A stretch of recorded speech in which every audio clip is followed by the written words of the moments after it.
For thousands of years, ancient civilizations believed that sound was not just vibration, but a weapon, a medicine, a doorway, and a technology capable of altering reality itself. Stay until chapter 10. Because the final revelation will change the way you hear the world forever. Egyptian priests used secret tones to open temple chambers. Hindu mystics claimed the universe was created by a single primordial sound, Aum. Tibetan monks shaped consciousness through harmonic chanting. And the Greeks believed certain frequencies could heal the body, while others could destroy it. But here is the part modern science still refuses to explain. Why do specific frequencies create emotional, spiritual, and even physical reactions in the human body? Why do some tones make you feel calm? Why do others give you chills? Why do ancient temples resonate at mathematically perfect frequencies? And how did civilizations who never met each other, Egyptians, Sumerians, Maya, Hindu sages, Australian Aboriginals, all learn the same secret? Because they believed sound was the blueprint of consciousness. Not metaphorically, literally. Sound could shift brain waves, trigger mystical experiences, heal trauma, unlock memory, induce visions, and access hidden layers of mind. Modern physics now quietly agrees. All matter vibrates. Every atom sings. Every thought has a frequency. So what did the ancients know that we lost? Tonight, we uncover a forgotten technology older than writing, older than pyramids, older than civilization itself. The ancient science of sound. Chapter 1: The creation of reality through vibration. Every ancient civilization began its cosmology with the same statement. In the beginning, there was sound. To the Egyptians, it was the spoken word of Thoth shaping the cosmos. To the Hindus, it was the primordial syllable Aum, the vibration from which all existence unfolded. To the Greeks, it was the music of the spheres, the belief that planets emitted harmonic tones forming the structure of reality. Even the Bible echoes this ancient truth, and God said. But what does this actually mean? Ancient mystics believed sound wasn't symbolic. It was the engine of creation. Vibration gave form to matter, emotion to thought, and consciousness to existence. Today, modern physics accidentally confirms this. Every atom vibrates. Every particle oscillates. Nothing is still. Reality is a symphony of frequencies arranged into patterns we call life. Ancient cultures used this understanding to craft temples, chants, and rituals that resonated at precise vibrational signatures, literally aligning human consciousness with the fabric of the universe. When a Tibetan monk chants, the vibrations aren't just heard, they are felt in the nervous system. When Aboriginal elders sing the songlines, they claim to be tracing the energetic paths that sustain the world. When Egyptian priests spoke sacred tones inside the granite chambers of the pyramids, they produced resonance frequencies that altered perception and induced trance states. Those who mastered sound could shift awareness, heal the body, stimulate visions, communicate with the unseen, influence matter. The ancients were not primitive. They were engineers of vibration. And chapter 1 reveals the deeper truth. Sound is not something that happens in reality. Sound creates reality. Chapter 2: The Harmonic Temples, Ancient Architecture as Frequency Machines. Across the world, from Egypt to India to Greece, ancient temples share one strange feature. They are built like instruments. Not metaphorically, literally. Egyptian hypostyle halls amplify bass frequencies. The king's chamber inside the Great Pyramid resonates at 117 Hz, a frequency known to affect theta brainwaves. Greek amphitheaters carry whispers across impossible distances. Mayan temples echo in chirps, replicating the call of the sacred Quetzal bird. Göbekli Tepe's circular chambers generate standing waves. And Stonehenge, when reconstructed, produces deep, meditative drone tones. These structures were not designed randomly. They were engineered to manipulate acoustics, to shape sound in ways that altered consciousness. Ancient priests, initiates, and oracles understood something profound. When sound is amplified by sacred geometry, the human mind opens. Inside the Great Pyramid, chants become overwhelming vibrations that penetrate the bones. Inside Greek healing temples, low-frequency drones calm the nervous system. Inside Hindu shrines, Sanskrit mantras echoed in mathematically perfect resonant chambers. In Tibetan monasteries, long horns and overtone chanting created frequencies believed to shake loose karmic residue. These buildings function as frequency technologies, designed to tune the human body like an instrument. The ancients believed humans were not separate from the universe, they were instruments of it. When properly tuned, the mind could access higher realms of insight, perception, and spiritual experience. With modern instruments, we can now measure what they already knew. Sacred spaces alter. Brainwave states. Breathing patterns. Electromagnetic fields. Emotional processing. Intuition. Dream activity. Temples were not places of worship. They were portals, activated by sound. Chapter 3: The Forbidden Tones, Frequencies that Heal and Frequencies that Harm.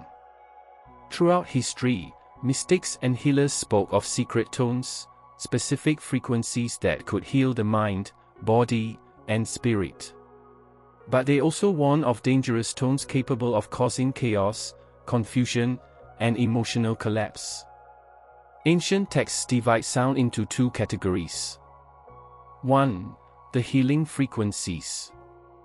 Used by priests, monks, and shamans to restore harmony. 432 Hz, the cosmic frequency, believed to align the body with universal vibration. 528 Hz, the miracle tone, associated with DNA repair and emotional healing. 108 Hz, the sacred number frequency found in Buddhist malice and Hindu rituals. 64 Hz, used in Sumerian temples to induce trance states. 136.1 Hz, the OM frequency, tuned to Earth's rotation. When these tones were played or chanted, ancient practitioners believed the vibrations traveled through the body, reordering disharmonious energy. Today, MRI research shows sound can reduce inflammation, calm anxiety, stimulate memory, improve sleep, alter perception, deactivate fear centers in the brain. The ancients were using therapy long before science had names for it. 2. The destructive or forbidden frequencies. These were guarded carefully, used only by trained priests. These tones could induce panic, create hallucinations, disrupt sleep cycles, cause emotional instability, affect heart rhythm, collapse meditative states. Sumerian texts warned that certain tones, called the shadows. Egyptians forbade uninitiated people from hearing the broken tones. Greek philosophers wrote of harmonics that darken the mind. Modern acoustic science now understands that certain frequencies trigger the amygdala, causing fear and stress. Ancients understood something far deeper. Sound is a tool. Used with wisdom, it heals. Used recklessly, it destroys. This is why sound was considered a sacred science, taught only within initiatory mystery schools. Chapter 4: The Secret Chants of the Ancients, Mantras, Incantations and Sonic Codes. Across the ancient world, long before ink-touched papyrus or stone tablets were carved, knowledge was preserved not in words, but in sound. Chants, mantras, incantations, vocal patterns that carried information across generations with perfect accuracy. These were not prayers in the modern sense, they were sonic codes, mathematical sequences encoded within vibration, designed to alter states of consciousness. Hindu sages believed mantras were living organisms, each syllable holding its own consciousness. The mantra Aum was said to contain the entire architecture of the universe in three vibrations: creation, preservation, and destruction. Similarly, Tibetan monks developed overtone chanting, producing multiple frequencies simultaneously, to open inner dimensional pathways. The Egyptians used rhythmic intonations called hizi, believed to summon divine forces. Their chants were so precise that even a single misplaced breath was thought to disrupt the energetic pattern. Priests trained for decades to perfect these tones. In the ancient Middle East, incantations were classified by intention, protection, healing, revelation, transformation.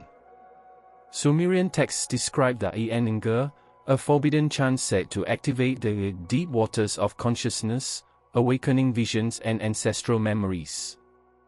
The power of these chants lies not in the meaning of the words, but in the vibrational mathematics, their rhythm, pitch, harmonics, and pattern repetition. Modern neuroscience confirms this. Rhythmic chanting synchronizes brain hemispheres, reduces activity in fear centers, induces theta consciousness, and increases gamma wave bursts associated with mystical states. Even the breath itself was considered sacred. The pauses between syllables were believed to hold the hidden pearls of the chant, the silence that makes the sound alive. Chapter 5: The Cosmic Mathematics of Frequency, why 432 Hz, 528 Hz and 108 matter. Around the world, ancient cultures, who never communicated, somehow selected the same numbers in their sacred music and rituals: 432, 528, 108, 72, 216, 144. How is this possible? What did they know about mathematics that we forgot? Modern researchers call these numbers coincidence. Ancient civilizations called them the harmonics of creation. 432 Hz, the frequency of the universe. 432 Hz is encoded in Earth's rotation, the diameter of the Sun, the geometry of Stonehenge, Tibetan bowls, ancient Indian temples, Egyptian pyramid mathematics. When music is tuned to 432 Hz, listeners report deeper calm, increased intuition, and a sense of cosmic familiarity, as if the body recognizes the frequency. 528 Hz, the frequency of transformation. Known as the love frequency, 528 Hz appears in early Mesopotamian tuning systems and Vedic chants. Biologists discovered that 528 Hz influences DNA's electrical structure. Ancient healers used it for emotional purification and spiritual transformation. 108, the sacred code. 108 appears everywhere. 108 beats on prayer malice. 108 energy lines in yogic anatomy. 108 sacred sites in Hindu cosmology. 108 movements in Tai Chi. 108 lunar phases in the Eastern calendar. It is a perfect harmony of 1, unity, 0, nothingness, and 8, infinity. Why these numbers matter? Ancient cultures believed frequencies weren't just sound, they were keys. Keys that unlocked emotional states, memory, intuition, and spiritual abilities.